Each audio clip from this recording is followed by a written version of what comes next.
Hi, it's Rogers Redding, National Coordinator of Football Officials, and I want to welcome you to the sixth in the series of game videos reviews for the 2019 season. Week 6, man, it's hard to believe we're as deep into the season as we are. We're almost at the halfway point. We're having a really good year. I've been in contact with people at the College Football Playoff and the Football Bowl Association and other venues, and I think everybody seems to feel that the officiating is going very well. Now, we sometimes make mistakes. We don't always get everything right, but certainly we're having a good year, and I'm very pleased at your work. This next set of videos provides some interesting plays, as always, so let's get right to those plays. We'll get a call for an illegal substitution by the defense on this play, and this is correctly ruled as a live ball foul. You can see that the players are running off and on the field. There's a little confusion on the defense, and so this is correctly called a live ball foul. Remember, it's a dead ball foul only if the defense has more than 11 players in formation, and that doesn't happen in this case, so this is correctly ruled as a live ball foul, illegal substitution. Illegal substitution, defense, 12 men on the field, 5-yard penalty from the previous spot, replay, second down. There are a couple of things of concern on this pass play. First of all, we should have a foul for defensive pass interference. You can see that the defender gets there early, pins the receiver's arm to his body, and turns him around. So we should have a foul for defensive pass interference. So in addition to this, after the play is well over, you can see that the defender slings the receiver to the ground. So in addition to the DPI, we should have had a flag for a dead ball personal foul and an additional 15-yard penalty. So we should have had DPI, and we also should have had a dead ball personal foul. We get a nice call for defensive pass interference here. You can see that the defender is pushing the receiver, getting him off his route. Remember, the rule is that there can be no obvious intent to impede the receiver from getting to the ball, and that's what you have here. So good call, defensive pass interference. Field as the ball was in the air. Number 21 defense. Penalty is a first down at the spot of the foul. We always tell each other as officials that we know that the kicking game can cause us more trouble than anything else because the rules for the kicking game are very different than any other part of the game. Here's an example of that. We see this long punt is muffed by the receiving player.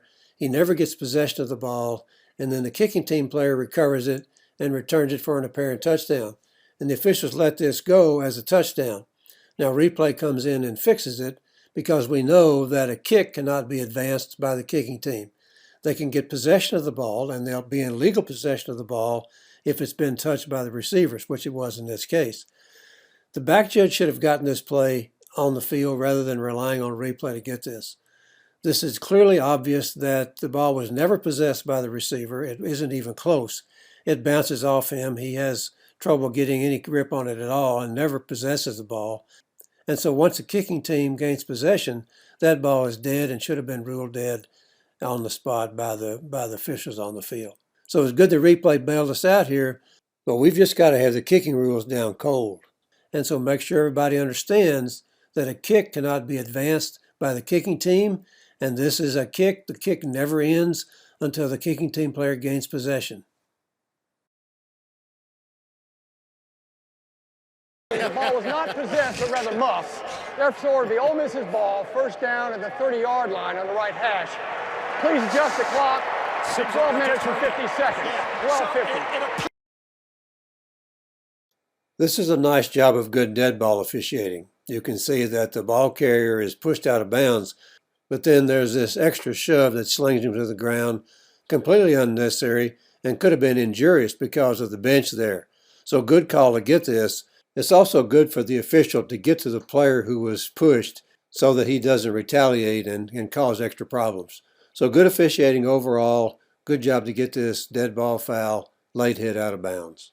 Defense, number 4, late head out of bounds, 15-yard penalty, automatic first down. We see an obvious face mask foul on this play, and I'm glad we got it. We always want to get the obvious ones. This one might be missed in a sense because it might be easy to be distracted by the tug of the jersey. And of course, that's not essential to the play, but it would be easy to let your eye drift to that and miss the face mask foul. So good job to get this face mask foul, 15-yard penalty from the end of the run. Personal foul. Face mask. Defense number 32. 15-yard penalty will be added to the end of the run. Automatic first down. Here's an unusual play on a kickoff. You can see that the kick gets by the deep receivers on the receiving team, rolls toward the end zone, and apparently is never touched by the receivers, goes in the end zone where a kicking team player falls on it, and the officials award him a touchdown. Now, the only way this is a touchdown is if the receiving team touched the ball in the field of play, and then the receiving team gets on it after it goes into the end zone. That apparently doesn't happen here. I can see no video that shows that the receiving team ever touched the ball. Now, this should have been a touchback because the ball is in the end zone as a result of the kick, which is the responsibility of the kicking team. Now, instant replay should have shut this down and interrupted the game to review the play. It's certainly reviewable for at least a couple of reasons. First of all, touching of a kick is always reviewable. And of course, we always want to review potential scoring plays when they're in tight situations like this. So the officials on the field should have gotten this correct to start with, but replay certainly should have come in to verify whether or not the receiving team touched the ball, because it matters in terms of whether this is a touchback or a touchdown. On this play, we have a potential for a targeting foul, but the point I want to make is the role of instant replay in targeting. You can see that the coach is calling a timeout, and apparently the referee is announcing that the coach is challenging the play for a possible targeting foul. However, by rule, targeting cannot be challenged. This can be initiated by the instant replay booth, and that doesn't happen in this case. And so the referee comes back on a little later and says correctly that targeting cannot be challenged. It can only be initiated by the instant replay booth. Now, you can find this in Rule 12.3.5, a part of the rule that's sometimes overlooked. But as you can see from the rule, the coach cannot create a targeting foul by a challenge. This can only be initiated by the instant replay official. Targeting is not a foul that can be reviewed by challenge. Cannot be challenged. Florida will not be charged with a timeout.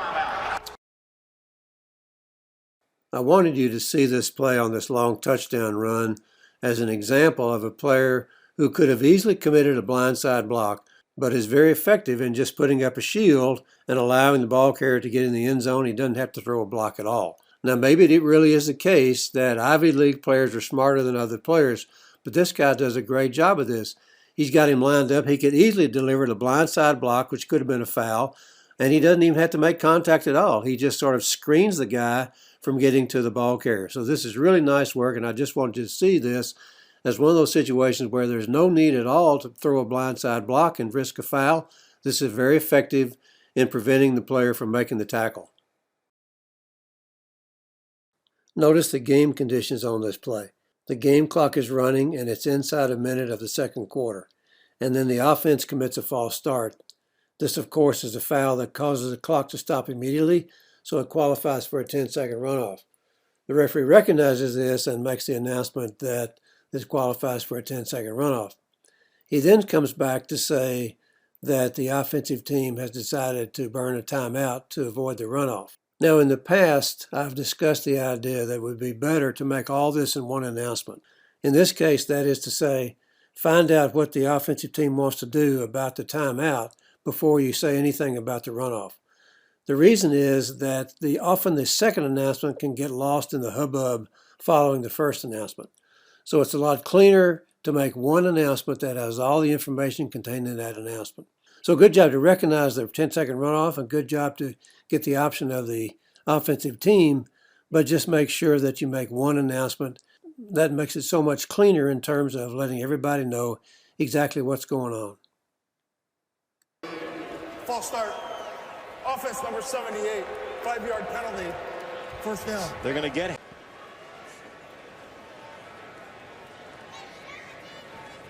With the clock under a minute, the false start stopped the clock. Therefore, there's a 10-second runoff. Yep. In lieu of the 10-second runoff, Stanford has called their final timeout of the half.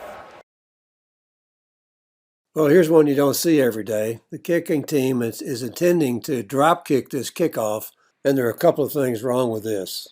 First of all, this is no drop kick, as we'll point out in a second. And the other problem is you see a tee on the ground, and if there's a tee, then the ball must be placed on the tee or against the tee, and that doesn't happen here. Now, by Rule 2:16.6, it's legal to drop kick a kickoff, but this is no drop kick. A drop kick, by definition, is when the ball is kicked as it touches the ground, not before it touches the ground and not after it touches the ground. And clearly here the ball has touched the ground before the kicker kicks it. The kicker just bounces the ball off the turf and then kicks it after it's bounced up into the air. So this play should have been shut down immediately. It should never have been allowed to continue because by rule the ball never became alive. So this should be a dead ball foul for an illegal kick, 5-yard penalty. We get a nice call for roughing the passer here. You can see this a little bit on the line feed, but especially on the replay. You can see that the defender comes in, and after the pass is released, he just gives the quarterback an extra shove and shoves him to the ground. Now, this is a really expensive foul because the ball was intercepted and returned for a good amount of yardage. And so as it is, with the penalty accepted, the ball goes back to the offense. So good work by the referee to get this roughing the passer foul. Personal foul, roughing the passer, defense number 25, 15-yard penalty, automatic, first down. We should have a foul for intentional grounding on this pass play. You can see that the quarterback is under duress and he slings the ball forward. Now, the argument is made and the referee announces that the running back, number 30, was in the area, but he's very far away from this ball. He has not an opportunity at all to catch this pass. So we should have a flag for intentional grounding. We missed a big-time defensive pass interference on this play. You can see that one of the defenders wipes out the intended receiver, and then the other defender comes behind him and intercepts the pass. Now, this is clearly defensive pass interference, and it's hard to believe we couldn't get one that's so obvious out in the open like this. Big-time play because it results in an interception. So we got to be diligent about these.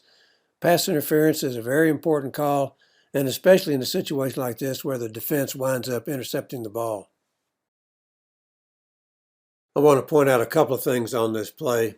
First of all, we get a good call for holding.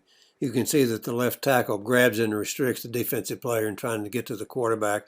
So good call to get this holding foul. The other thing I want you to notice is the game clock. Notice that when the clock is stopped, it's inside of 2 minutes of the first half. And so the referee correctly announces that the clock will start on the snap. This is because the foul was committed by the team ahead in the score. And so by rule, under Rule 3:4.3, the clock will start on the snap at the option of the offended team. So good job to get the foul, but also good recognition to notice that the clock will start on the snap because of the foul by the team ahead in the score. Also notice this is not a 10-second runoff situation because the foul itself does not cause the clock to stop immediately. So good work overall on this play. Holding, number 72, offense. 10-yard penalty from the previous spot. Replay second down. Nick Coe took an inside release that time.